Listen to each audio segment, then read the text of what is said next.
In October 1943, pilots of the 55th Fighter Group climbed over eastern England in brand new Lockheed P-38H Lightning fighters.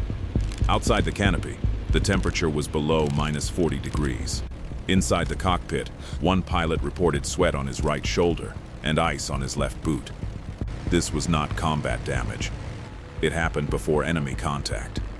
The aircraft carried two 1,425 horsepower Allison engines, two turbo superchargers, two liquid cooling systems, and one heating system that should have kept a pilot alive at 30,000 feet. The question facing Lockheed engineers was simple. Why was one side of the pilot warm, while the other side was freezing solid? By late 1943, the United States Army Air Forces needed long-range escorts over Germany. The answer was the P-38.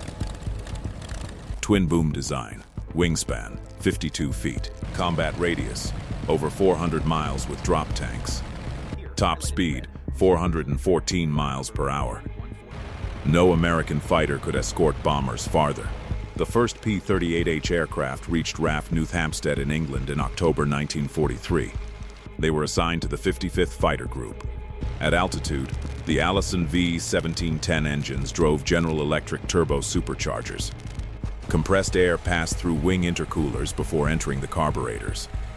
It worked, at least on paper. Inside the cockpit, heating came from hot air ducted from the right engine system. Only the right side. That detail looked minor in California. It became critical over Europe. And the first clue appeared before anyone understood what it meant. The aircraft reached altitude exactly on schedule. The pilots did not. The first escort missions climbed above 25,000 feet. Everything looked normal. Oil pressure steady. Turbo RPM steady. Fuel flow normal. The engines were not failing. That ruled out the obvious. Pilots were aborting missions anyway. Some returned after only 20 minutes. Ground crews checked spark plugs, fuel lines, turbo controls. Nothing looked wrong. Then pilots started describing the same pattern. Right hand warm, left hand numb, right leg sweating, left boot frozen. Some lost feeling in their trigger finger. Others could not move rudder pedals smoothly. Maintenance officers suspected leaking canopy seals. That made sense.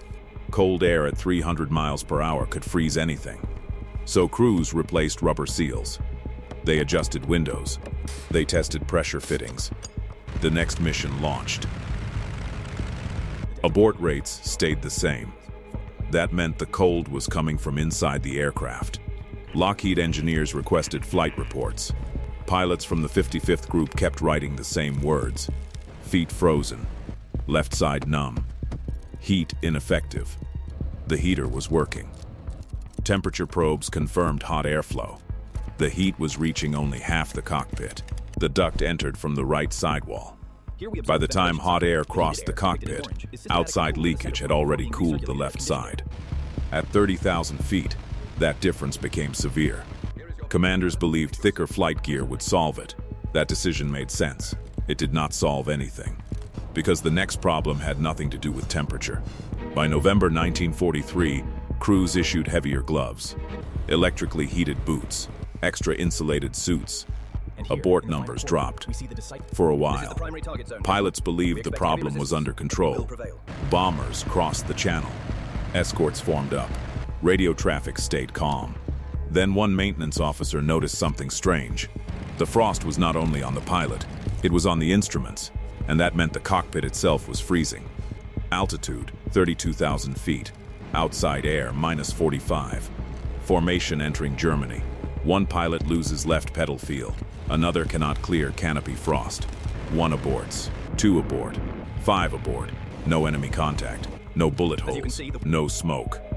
No engine fires. Only numb hands. Frozen controls. Blurred gun sights. Escort coverage shrinks. Bombers continue alone. Lockheed engineers finally traced the chain. The heating system had been designed around warmer operating conditions.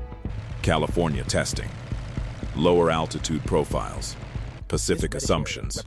Europe changed every variable. Higher altitudes. Longer climbs. Colder air. More canopy leakage. The original design routed heat from only one engine source. Hot air entered on the right. Cold air leaked across the left canopy framing. At high altitude, the cockpit split into two thermal zones. Decision 1, single-side heating. Design flaw, uneven duct routing. Human assumption, pilots could compensate with clothing. Together, they created mission failures. Late production P-38 aircraft added dual-engine heat routing, additional electrical heating, improved defrost systems. The later Lockheed P-38 Lightning finally fixed what combat had exposed. But by then, many escort groups had already switched aircraft. By early 1944, many European P-38 units began transitioning to the North American P-51 Mustang. Not because the Lightning lacked speed, not because it lacked firepower, but because at 40,000 feet, pilots could not fight with one hand frozen. In Lockheed manuals for late aircraft, one quiet sentence appeared. Heat ducted from both engines. That sentence did not exist before combat.